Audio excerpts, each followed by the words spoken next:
Hello everyone, आज की इस खबर में बताया गया है कि जनगणना 2027 कैसे पूरा किया जाएगा। आज की इस खबर में मेन यही इम्पोर्टेंट चीज है कि भारत में होने वाली जनगणना में आपसे 33 सवाल पूछे जाएंगे। जी हाँ, 33 क्वेश्चन आपसे पूछे जाएंगे। और इस बार यह जनगणना बहुत ही अलग तरीके से होगा कि जनगणना, जैसे कि आपको पहले जनगणना होती थी, उसमें जो लोग आते थे घर पे और फिर वो हमसे पूरी इंक्वायरी करते थे। बट इस बार सारा कुछ डिजिटलाइजेशन के तरीके से होगा।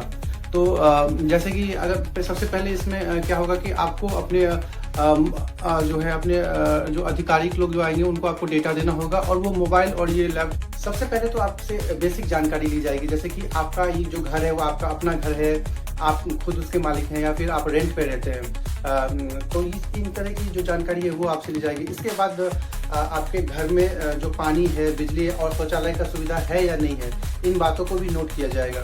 साथ ही आपकी पढ़ाई और काम से जुड़ी उन सभी बातों को ऐड किया जाएगा, जिससे कि आप कितने पढ़े लिखे हैं और आप अगर जो काम करते हैं, जो आपका ऑक्यूपेशन है, तो वो आपका क्या ऑक्यूपेशन है, इन सभी का वो लिस्ट बनाएंगे और वो एक के बाद इसको ऐड करते जाएंगे।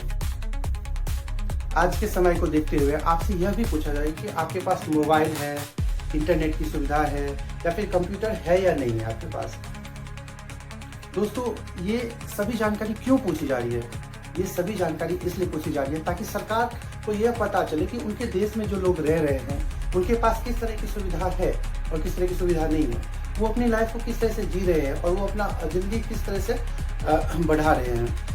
इससे सरकार को भी एक ऐसा ऑप्शन मिलेगा कि उनके पास भी जानकारी और सही डेटा होगा कि इस दिशा में एक अपना स्टेप ले सके, और जो गरीब और जरूरतमंद लोग हैं उनको सही और अच्छा मदद पहुंचाया जा सके। और खास बात यह है कि आपको खुद भी जानकारी ऑनलाइन करने का मौका मिल सकता है, जिससे प्रक्रिया और आसान हो जाएगी। अगर आप हम और बहुत सारे लोग घर बैठे इन चीज़ों को ऑनलाइन करते हैं, तो उससे क्या होगा कि गवर्नमेंट को जो है बहुत ज़्यादा कम एफर्ट करना पड़ेगा इस फील्ड में, और सारी जानकारी भी सही से मिल जाएगी। इसमें जो भी उनका प्रोसीजर है, जैसे आपका नाम, उम्र, एज एंड परिवार के लोग, और जो बेसिक इन्फॉर्मेशन जो पूछा जाएगा उसको तो आपको फुलफिल करना ही है अच्छे तरीके से। इससे क्या होगा कि गवर्नमेंट के लिए और आसान हो जाएगा, और ये एक कह सकते हो अच्छे से पूरे इंडिया में एक अच्छे से लॉन्ग नेटवर्क को एक बहुत सही तरीके से ऑनलाइन करके किया जा सकता है।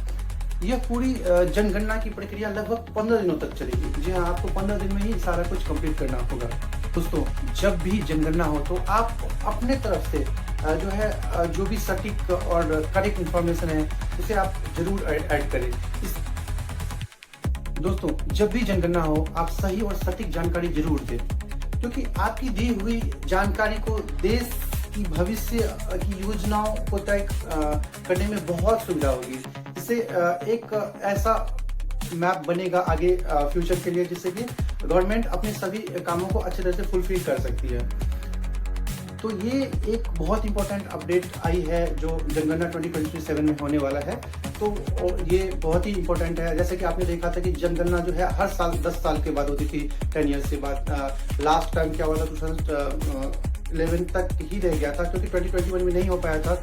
उस टाइम कोविड आ गया था, और उसके बाद फिर एक के बाद एक साल निकलता गया और कुछ से कुछ होता गया, जिसकी वजह से जनगणना को अपडेट नहीं किया गया था। इसीलिए गवर्नमेंट ने 2027 में जो है एक प्लान बनाया है कि जनगणना को पूरी तरह से किया जा सके।